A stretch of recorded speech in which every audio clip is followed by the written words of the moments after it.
आदाब नाजरीन, मुंसिफ जोहार में आपका इस्तकबाल है। मैं हूं आपके साथ आपका मेजबान रहीम अहमद खान। दिखाएंगे झारखंड रियासत की तमाम बड़ी खबरें। आगाज करेंगे हेडलाइंस के साथ। रियासत झारखंड में जनजातीय भाषाओं का संवर्धन और विकास प्राथमिकता, सीएम चंपई सोरेन का बयान।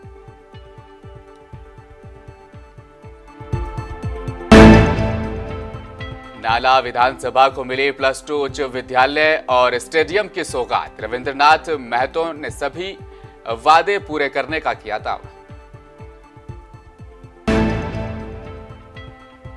कैबिनेट मंत्री आलमगीर आलम पहुंचे साहिबगंज, कहा सभी सरकारी योजनाओं का लिया जा रहा है जायजा।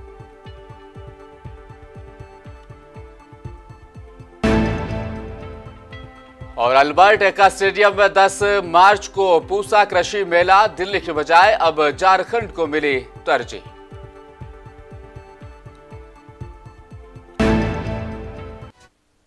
सीएम चंपई सोरेन ने आज कांके रोड रांची स्थित सीएम आवासीय दफ्तर में झारखंड की समृद्ध जनजातीय और इलाकाई जबानों के विकास और संवर्धन के लिए राज्य सरकार द्वारा चल रही प्राथमिक विद्यालयों में जनजातीय भाषा की पढ़ाई प्रारंभ करने के लिए अधिकारियों के साथ उच्च स्तरीय बैठक की। सीएम ने अधिकारियों को निर्देश दिया कि राज्य सरकार द्वारा संचालित सभी प्राथमिक विद्यालयों में कक्षा 1 से 5वीं तक के पाठ्यक्रमों में यहां की समृद्ध जनजातीय और क्षेत्रीय भाषाओं को शामिल किया जाए और इन भाषाओं की पढ़ाई शीघ्र शुरू कर दी जाए।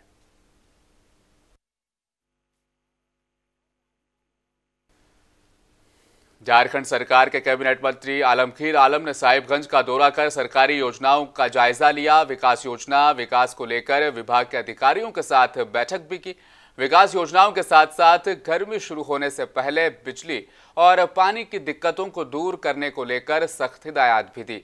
मीडिया से मुखातिब होकर मंत्री आलमगीर आलम ने कहा कि हर बार की तरह इस बार भी मैं रूटीन के तहत विकास परियोजनाओं का जायजा लेने के लिए आया हूं। गर्मी का मौसम आ रहा है, खासतौर पर साहिबगंज और पाकुड़ के ग्रामीण इलाकों में पानी की भारी कमी है और संथाल परगना में बिजली की समस्या भी दिखाई पड़ रही है।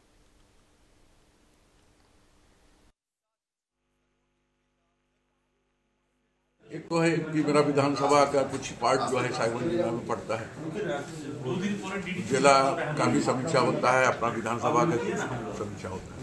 विशेष रूप से अभी गर्मी का सीजन आने वाला है, अप्रैल महीने से ही गर्मी शुरू हो जाती है। उस समय हमारे सामने 2 दिक्कतें पैदा होती हैं, एक पेयजल की समस्या और दूसरा जो होता है बिजली की समस्या।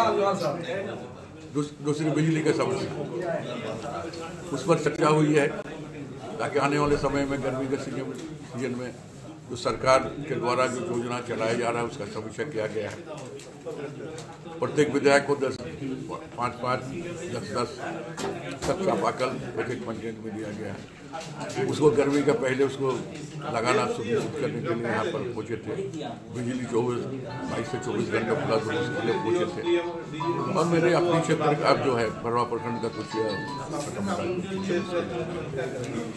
यहाँ पर तमाम विभाग के पदाधिकारी मुझे साहब आज नहीं है, सबने ये बात कहा कि हम जो गर्मी के सीजन में पानी का बिजली का जो किल्लत है उसको दूर करने की कोशिश करेंगे। लोगों को उसमें कोई तकलीफ नहीं होगा और बराबर समीक्षा मीटिंग के लिए 2 महीना 1 महीना आते हैं। और आप लोग जानते हैं कि साहिबगंज जिला का हम प्रभारी मंत्री भी हैं, उस हैसियत से बराबर आते हैं और आज भी उसी हैसियत से मिलने के लिए आए थे। सामने चुनाव भी है, कुछ योजना जो लंबित पड़ा है उसको गति से उसको धरातल पर लाने के लिए उसके भी दिशा निर्देश।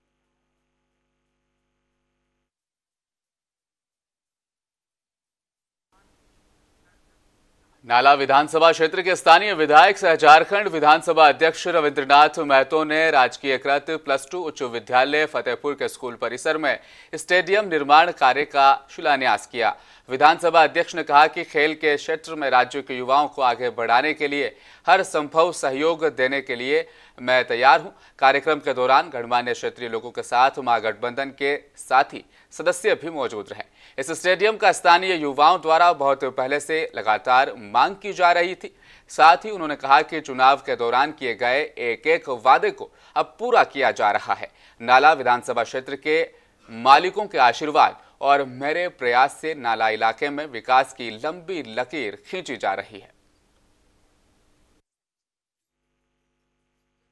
आह्वान भी है और उनके चाहिदा के मुताबिक हम लोगों ने आज फतेहपुर क्लास 2 उच्च विद्यालय के इस मैदान में एक आधुनिक मॉडल स्टेडियम निर्माण के लिए भूमि पूजन करने जा रहे हैं।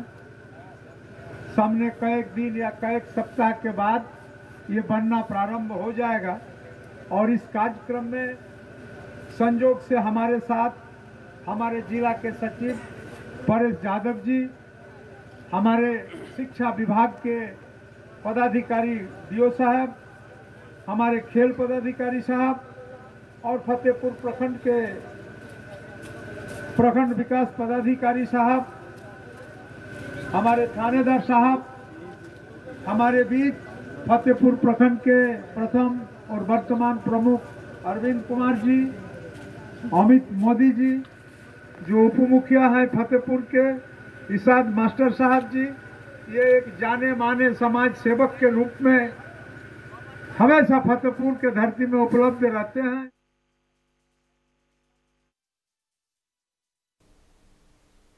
मुख्य निर्वाचन पदाधिकारी झारखंड के रवि कुमार ने कहा कि मतदान दिवस के दिन आम लोगों को किसी भी तरह की आवागमन की असुविधा नहीं होनी चाहिए।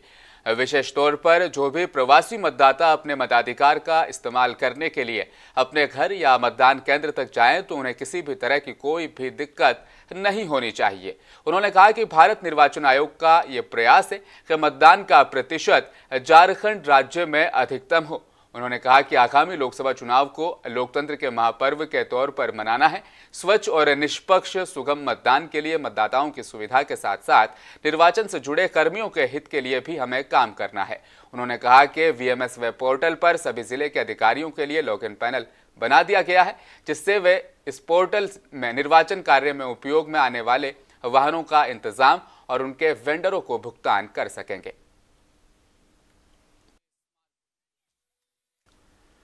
वहीं दूसरी तरफ जिला निर्वाचन पदाधिकारी सह उपायुक्त रांची राहुल कुमार सिन्हा ने भी लोकसभा चुनाव 2024 के मद्देनजर गठित विभिन्न कोषांगों के नोडल अधिकारियों के साथ बैठक की और आगामी लोकसभा चुनाव से जुड़े आवश्यक दिशा निर्देश जारी किए।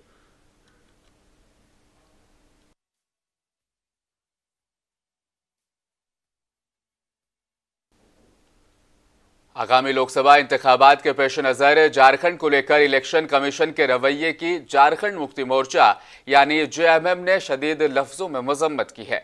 जेएमएम के मरकजी जनरल सेक्रेटरी नीज तर्जुमान सुप्रियो भट्टाचार्य ने कहा कि मुल्क की ये रिवायत रही है कि इंतखाब से कबल इलेक्शन कमीशन की टीम रियासतों का दौरा करती है और वहां पुलिस और इंतजामिया के अफसरान के साथ सियासी पार्टियों के नुमाइंदों संग बैठकर कामयाब इंतखाब के लिए सिमत हिदायत तय करती है। लेकिन इस बार कमीशन ने इस रिवायत को तोड़ दिया है। उन्होंने सवाल उठाया कि कहीं ऐसा एक पार्टी को फायदा पहुंचाने की नीयत से तो नहीं किया जा रहा। ये जमहूरियत के लिए बेहद खतरनाक है। के बारे में भी आप लोगों के पास जानकारी है, जहां बीजेपी की गवर्नमेंट नहीं है वहां नहीं जा रही है, इस तरह की कोई बात नहीं। बड़े राज्यों में तो खैर 3 जगह जहाँ आज भाजपा के ये है वो 2-3 महीने पहले ही वहाँ पर चुनाव हुआ है विधानसभा का, तो वहाँ तो नहीं गए हैं क्योंकि वो बहुत क्लोज हो जाता था जो 5 राज्यों में हुए थे। और उसके बाद हम जैसे छोटे जहाँ आदिवासी लोग रहते हैं, मूलवासी लोग रहते हैं, क्योंकि यही तो सॉफ्ट टारगेट है, चाहे वो सत्ता पक्ष का हो या कोई इंस्टीट्यूशन का हो। ये तो अब स्पष्ट झलक दिख रहा है। दादा, आपके पीछे में वो पीड़ा दिखी पॉलिटिकल पार्टी की, जो हम लोगों के पास खबर है वो 13 तारीख से टेंटेटिव डेट है। आप शुक्रवार तक का वक्त दे रहे हैं उनको आने का, तो क्या माना जाए कि चुनाव के बाद भी मतलब घोषणा के बाद भी आएंगे तो उतना ही बात में दम रहेगा या औपचारिकता मात्र रहेगी? देखिए, आपके पास कहाँ से कौन सी डेट है मुझे तो जानकारी नहीं है क्योंकि मैं उतना ना विद्वत जनों के साथ रहता हूँ ना उनका। और सिमडेगा सहित आसपास के जिलों के किसानों के उनको उन्नत बनाने के लिए सिमडेगा के अल्बर्ट एक्का स्टेडियम में आगामी 10 मार्च से 3 दिवसीय पूसा कृषि मेले का अब आयोजन होना है। इसका उद्घाटन केंद्रीय कृषि मंत्री अर्जुन मुंडा 10 मार्च को करेंगे। हरित क्रांति की जन्मस्थली और देश की अग्रणी कृषि अनुसंधान, शिक्षा और प्रसार का संस्थान भारतीय कृषि अनुसंधान संस्थान पूसा नई दिल्ली द्वारा हर साल नई दिल्ली में आयोजित होने वाला पूसा कृषि विज्ञान मेला इस साल 10 से 12 मार्च 2024 के दौरान अल्बर्ट एक्का स्टेडियम सिमडेगा की धरती पर अब होने जा रहा है। इस मेले का उद्घाटन केंद्रीय कृषि और किसान कल्याण मंत्री भारत सरकार अर्जुन मुंडा द्वारा किया जाएगा।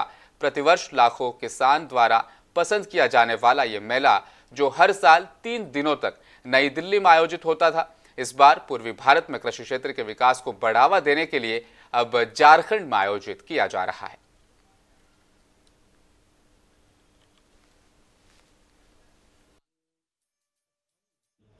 किसान संगठन हैं उनको भी आमंत्रित किया है ताकि वो अपने जो प्रोडक्ट्स हैं जो बनाए हैं वो यहाँ प्रदर्शित कर सकें और उनसे उनको भी अपना कुछ यहाँ विक्रय करने का मौका मिलेगा और आसपास के किसानों को देखने को भी मिलेगा कि कैसे प्रसंस्कृत किया हुआ पदार्थ बनता है, उसका पैकेजिंग कैसे होता है, तो कैसे लोग उसको बाजारीकरण कर रहे हैं और इस तरह से जो किसान संगठन है उनका भी मनोबल बढ़ेगा। उसी तरह से हमारे संस्थान में जितने विभाग हैं हर विभाग अपने अपने पोस्टर के माध्यम से या उसका स्पेसिमेन रख करके किसानों के बीच नवीन तकनीक को रखेंगे। और लोकसभा इंतखाबात का वक्त जैसे जैसे करीब आ रहा है, राजनीतिक पार्टियों समाज के हर एक तबके में अपनी पहुंच मजबूत बनाने के लिए कमरबस्ता हो गई है। इस कड़ी में आज राजधानी रांची के थर्ड पखना में दर्जनों लोगों ने आजसू का दामन थामा। मौके पर मौजूद लोगों की भीड़ से खिताब करते हुए आजसू सरबराह ने कहा कि हमारी पार्टी में समाज से जुड़े लोगों का इस्तकबाल है। उन्होंने कहा कि जब भी किसी शहर की तरक्की का पैमाना मापा जाता है तो शहर की ऊंची बिल्डिंगों को देखा जाता है, लेकिन हमारी पार्टी का नजरिया बिल्कुल इसके बरक्स है।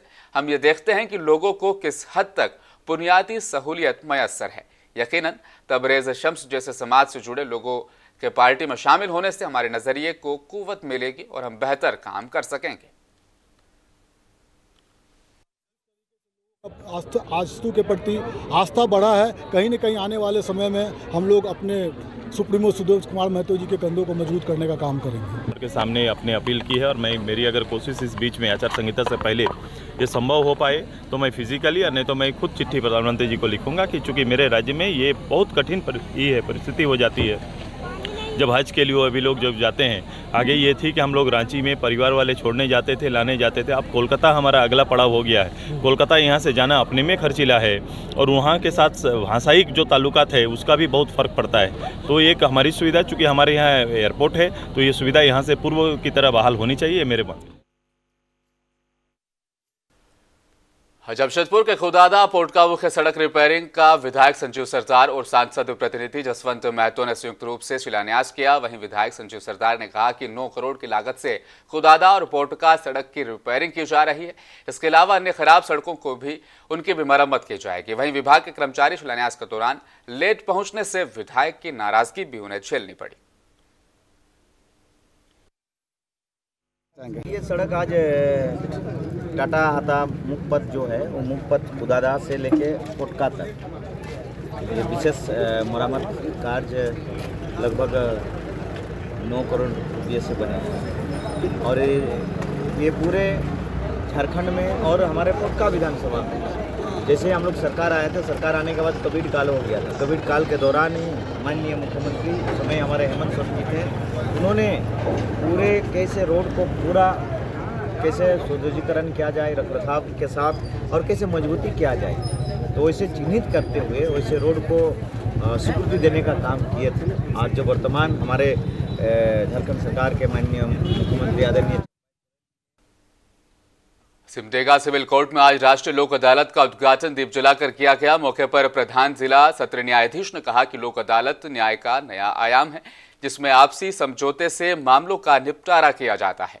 उपायुक्त ने कहा, लंबित मामलों का निपटारा सुलह से होने से सामाजिक समरसता बढ़ती है। उन्होंने कहा कि सिमडेगा के सैकड़ों मामले हैं जिनका निपटारा लोक अदालत के जरिए अब होने के लिए चिन्हित किए गए हैं। उन्होंने कहा कि लोक अदालत में अधिक से अधिक मामलों का निपटारा करने की हमारी कोशिश रहेगी। धूल से परेशान, आपने विगत दिनों उस पर जांच भी किया था, घटिया निर्माण का भी देखा था।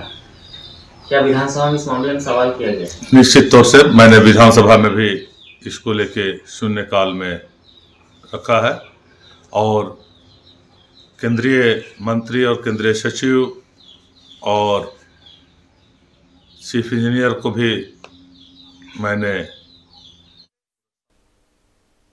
राजधानी रांची के सिरमटोली स्थित पर्ल अपार्टमेंट के दूसरे तल्ले पर आज आग लगने से अपार्टमेंट के मालिक जुलेतन सुरेन उम्र 75 साल उनकी जलकर मौत हो गई, जबकि उनकी बहन जोलैन होरो उम्र 80 साल थी उनकी, वो भी बुरी तरह से झुलस गई। आग लगने के कारण का अभी तक पता नहीं चल पाया है। अग्निशमन दल के राजेश कुमार और अविनाश कुमार ने आग की लपटों के बीच से झुलस चुकी महिला को बाहर निकाला और उन्हें इलाज के लिए अस्पताल भेजा गया।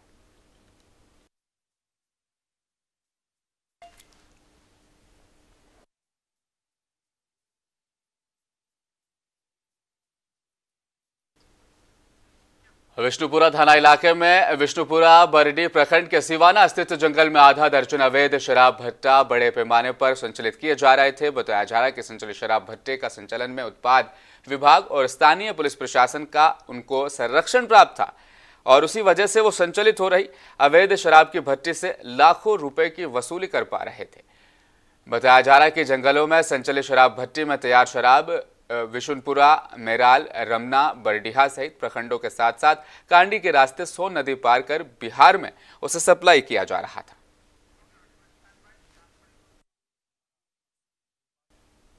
जमशेदपुर के धातकेरी तालाब में एक 35 वर्षीय महिला का शव बरामद किया गया। वहीं लोगों ने तत्काल विष्णुपुर पुलिस को इतला दी और स्थानीय लोगों की मदद से महिला का शव बाहर निकाला गया। पुलिस शव को कब्जे में लेकर जांच पड़ताल में जुटी है और पोस्टमार्टम के लिए उसे अस्पताल भेज दिया गया है।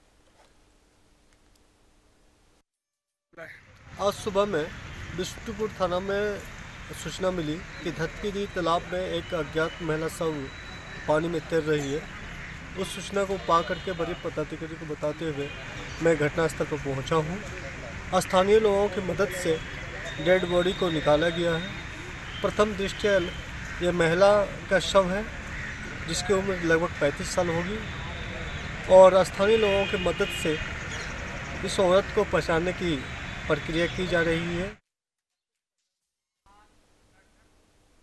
और आखिर में एक बार फिर नजर डालेंगे हेडलाइंस पर। रियासत झारखंड में जनजातीय भाषाओं का संवर्धन और विकास हमारी प्राथमिकता, सीएम चंपई सोरेन का बयान।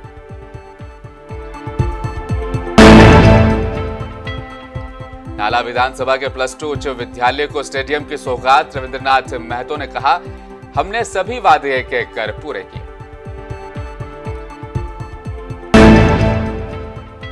कैबिनेट मंत्री आलमगीर आलम पहुंचे साहिबगंज, कहा सभी सरकारी योजनाओं का लिया जा रहा है जायजा।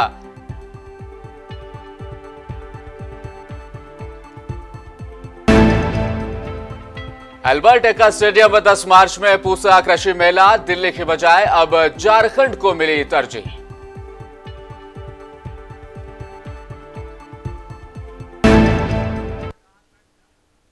मुंसिफ जोहार में फिलहाल इतना ही। मजीद खबरों के लिए बने रहिए हमारे साथ, देखते रहें मुंसिफ टीवी न्यूज।